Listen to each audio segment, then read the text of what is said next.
وَاخْفِضْ لَهُمَا جِنَاحَ الذُّلِّ مِنَ الرَّحْمَةِ، اور ان کے سامنے عاجزی کے بازو پھیلا دینے۔ کبھی آپ نے پرندے کو دیکھا ہو کہ جب وہ اوپر اڑ رہا ہوتا ہے تو اس نے نیچے آنا ہو تو اپنے بازو سکیڑ لیتا ہے، بازو سکیڑ کے پھر نیچے آتا ہے، وہاں یہ لفظ بولے جاتے ہیں۔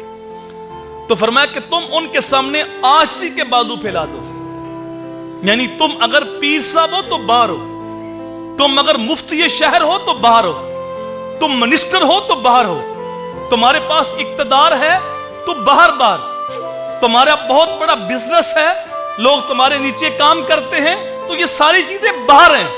لیکن جب تم ماں باپ کے سامنے آ جاؤ تو پھر اپنے عاجزی کے بازو ہیں وہ پھیلا دو اور ان کے سامنے ایسے کھڑے ہو جو جس طرح ایک مجرم غلام اپنے آقا کے سامنے کھڑا ہوتا ہے۔ اور یاد رکھیے، آج اگر تم ماں باپ کی نافرمانی کرتے ہو، ماں باپ کو ذلیل کرتے ہو، ماں باپ کو دکھی کرتے ہو، تو کل یہ وقت تمہارے اوپر بھی آئے گا۔ وہ شیخ سعدی نے لکھا ہے کہ ایک شخص نے اپنے بیٹے کی شادی کی ارمانوں کے ساتھ، اکلوتا بیٹا تھا اس کا، بہو آئی، اولاد کا سلسلہ شروع ہوا، پوتا 10 سال کا ہو گیا، تو بہو نے کہا کہ اس بابے کے ساتھ ہمارا گزارا نہیں، یہ کھانستا ہے تو بچے ڈسٹرب ہوتے ہیں، یہ تھوکتا جراثیم پھیلتے ہیں وغیرہ وغیرہ، اس کو گھر سے نکالو۔ تو وہ آ کے اپنے ابو سے کہتا ہے کہ ابو جی اب آپ اس گھر میں نہیں رہ سکتے، اگر میں گھر میں رکھوں تو میرا گھر اجڑتا ہے۔ تو اس بوڑھے نے کہا بیٹا میں نے تجھے بڑے ارمانوں سے پالا ہے اور تیرے سوا میرا کوئی سہارا نہیں، میں کہاں جاؤں؟ اس نے کہا اس بات کی مجھے نہیں خبر، آپ کو گھر چھوڑنا ہوگا۔ تو اس بابے نے کہا بیٹا تیرا جہاں جی چاہتا مجھے چھوڑا، میں کچھ نہیں کر سکتا۔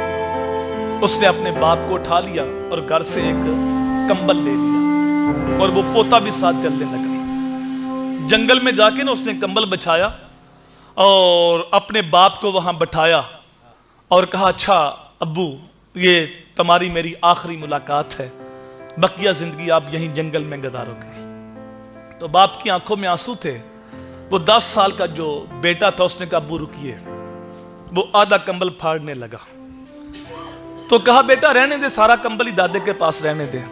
اس نے کہا نہیں اس کی مجھے ضرورت ہے، آج تم جوان ہو، بابا جی بوڑھے ہیں، آج اس کو تم یہاں چھوڑ کے جا رہے ہو، کل وقت آئے گا میں جوان ہوں گا آپ بوڑھے ہوں گے، یہ باقی آدھے کمبل کے اوپر میں آپ کو یہاں چھوڑ کے جاؤں گا۔ جب یہ بات اس نے کہی تو اس کی آنکھیں کھل گئیں اور باپ کو اٹھایا گھر لے آیا اور بیوی سے کہا کہ تو رہنا ہے تو رہ، جانا ہے تو جا، میں اپنے باپ کو گھر سے نہیں نکال سکتا۔ ماں باپ کے ساتھ اگر تم زیادتی کرو گے، نافرمانی کرو گے، تو یہ وقت تمہارے اوپر بھی پلٹ کے آئے گا۔